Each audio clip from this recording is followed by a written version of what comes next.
அங்கதான் இவளை சும்மா விடக்கூடாது. சும்மா விடாது என்று மகனாஜா லட்சணகுமாரனுக்கு மூணு கல்யாணம் பண்ணி சொல்லி போய் ஓலை அனுப்பி ராஜா வர செய்து சூதார்த்த அமர பொன் பொருள் வைத்து தோற்றான். மரண முடியாது. நாலு முறை வைத்து ஆடினான். கடைசி கட்டத்துல கட்டிய மனவரிக்க பாஞ்சாலி அந்த பாஞ்சாலி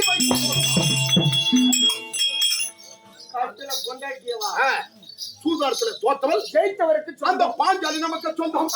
அவளை கொண்டாந்து அறுபதாவது நிறுத்தி அங்கம் செய்யறாங்க. ஓடினான்.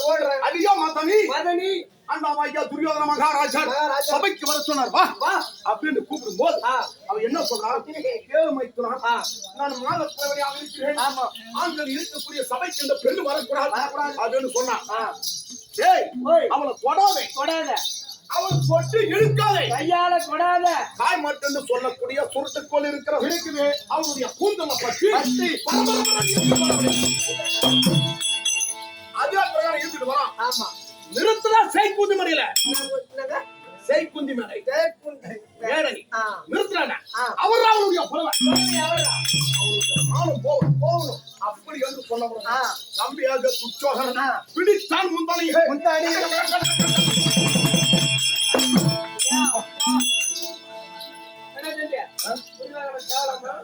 தம்பியாகிய துச்சோதனன் தம்பியாக துச்சோதனன் கை சோர்ந்து மெய் சோர்ந்து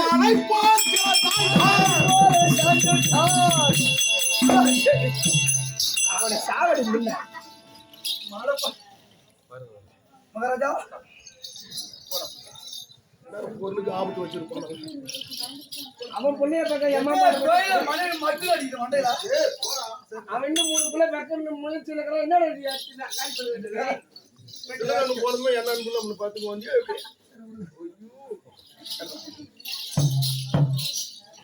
மலை போல சாந்தி. அவன் அப்ப 7 அடிச்சு நோக்கினான். இவனும் 7 8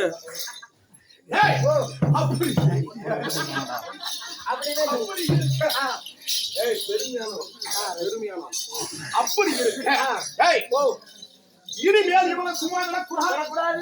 12 வருஷம் வனவாசம் போங்க அப்படி சொன்ன உடனே மாமா சகுனி பார்த்தார். மருமகனை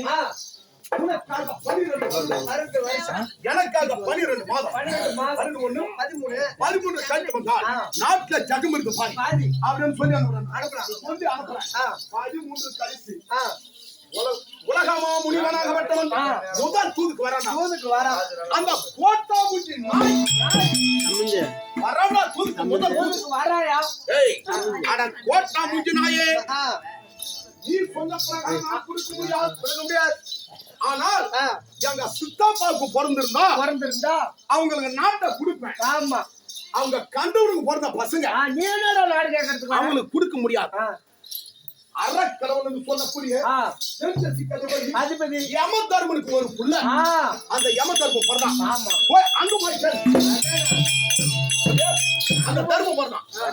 2வது காத்து பூண்டு ஒரு புள்ள. ஆமா, ஒரு புள்ள பிறக்காதுங்க. காத்து பூண்டு ஒரு புள்ள அந்த வாழ்வு தேவேந்திரனுக்கு ஒரு புள்ள அர்ஜுனம் அங்க போய் சொல்லக்கூடிய அசுனிச்சு அவருக்கு 2 பேர் யாரு? நகுல சகாதேவன். அங்க போய் கேட்க சொல். கருப்பு நாட்டுல இருந்து பங்காகிறானோட எங்க சித்தாப்பாவுக்கு பிறந்திருந்தா கோட்டா முஞ்சினாயே நீ என்னடா சொல்றது? கூப்பிட்டு நானே பாகத்தை குடிக்க முடியாது. அப்படியே ஒரே புடிவாரம். அவன் என்ன சொல்றான்? துரியோதனா, நான் தூதுக்கு வந்தான். நீ என்ன கேவலமா பேசுற. ஆனா நீ அழிவது உறுதி. அப்படி என்று தாமதம் தூதுக்கு வந்தால போய் நீ அவமரியாதை பண்ணலாமா? இரண்டாவது தூதுக்கு யார் வர தெரியுமா? யாருங்க? அர்ஜுனன் பிள்ளையாகிய புலியேந்திரன் ஓடி வந்தான். ஓடி வரான். அவன் மகனோடு சின்ன அர்ஜுனோடு சண்டை பிடித்துக்கிட்டு அவன் காணக வழியாக ஓடி வந்தான். அப்படியே ஓடிட்டான். மூன்றாவது தூதுக்கு யாரு வரா? யார் வரா? அந்த கட்டுமடு கட்டி எடா உக்கார வை. யாரு சொல்றீங்க? வரான்டா அவன் தூதுக்கு. யாரு? அந்த இடமையன் அப்படின்னா கண்ண கிருஷ்ணன் வராயா தூதுக்கு. அவன் மூன்றாவது தூது. அவன் திங்கிற சோத்துல மண்ணா கலந்த தெரியலையே. வராயா தூதுக்கு. 10-8-18 பாரத யுத்தத்தை ஏற்படுத்தி முதல் நாள் சண்டையிலே நம்மளுக்கு வெற்றி. முதல் நாள் சண்டையிலே நம்மளுக்கு வெற்றி. இரண்டாம் நாள் சண்டையில் இருந்து நேற்று 16 வரைக்கும் எனக்கு தருமாசே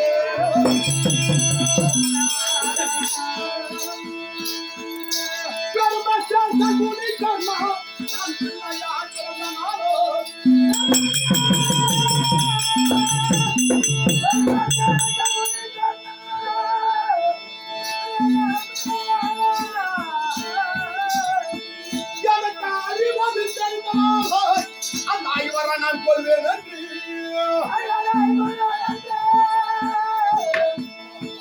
ஒரு விதம் இல்லா கூடி நான் ஒரு கோடி செய்து பார்த்தேன்.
பாண்டவர்களை கொல்ல முடியவில்லை. அது மட்டுமில்லாமல் 10-8-18 பாரத யுத்தத்தை பகதத்தன் பிள்ளை நரகாசுரன் பிள்ளை பகதத்த மாநாடு கேள்விப்பட்டான். எனக்கு பாதி பலம் குறைந்து போச்சு. ஜெயிக்க மாட்டேன்னு உனக்கு மனசுல முடிவு ஆயிட்டேன். ஆமா, நாடு கிடைக்குங்கிற. அது மட்டுமில்லாமல் அர்ஜுனன் சொன்ன பிரகாரம் பீமன் சொன்ன பிரகாரம் அவன் என்ன செய்தான் தெரியுமா? அந்த அர்ஜுனன்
இன்னைக்கு நடப்பது 17.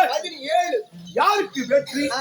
யாருக்கு தோல்வி அது ஒண்ணு தெரியல அதனால மனைவியாக பான்மதி அழைக்க வேண்டும் பான்மதி இடத்துல ஒரு வார்த்தை சொல்லிட்டு அவ்வளவுமா பரம ரைட்டுங்க. சீக்கிரமா கொண்டு வா. பாடு வந்து